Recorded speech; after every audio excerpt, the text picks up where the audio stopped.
Hello everyone. Today's topic is one that has been widely discussed and debated for many years: the glass ceiling. The glass ceiling is a term that refers to the invisible barrier that prevents individuals, particularly women and people from underrepresented groups, from reaching their full potential and advancing in their careers. The term was first used in the 1980s to describe the obstacles that women face in the workplace, and has since been expanded to include other marginalized groups such as people of color, LGBTQ+ individuals, and people with disabilities. The glass ceiling is often a result of systemic discrimination and bias, as well as unconscious biases that are deeply ingrained in our society and institutions.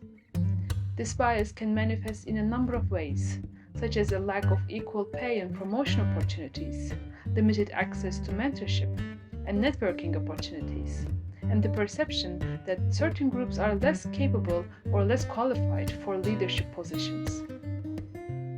The effects of the glass ceilings are far-reaching and can have a significant impact on individuals' families and communities.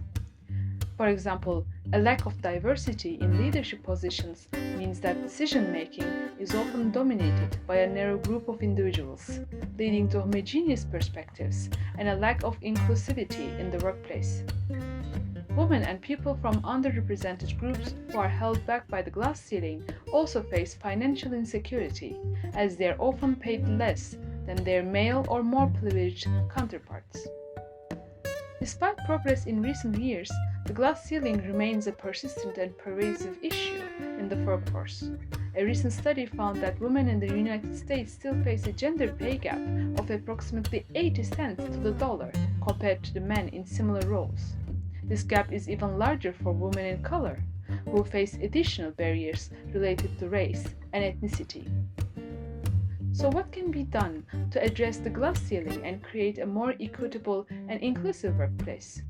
One solution is to implement policies that promote diversity and inclusion, such as diversity quotas, equal pay laws, and training programs that help individuals recognize and overcome their unconscious biases. Companies can also take steps to create a more supportive and inclusive workplace culture, such as offering flexible work arrangements, providing mentorship opportunities, and promoting diversity in their hiring practices. Individuals can also play a role in breaking the glass ceiling by advocating for themselves and others, building networks and mentorship relationships, and supporting diversity and inclusion initiatives.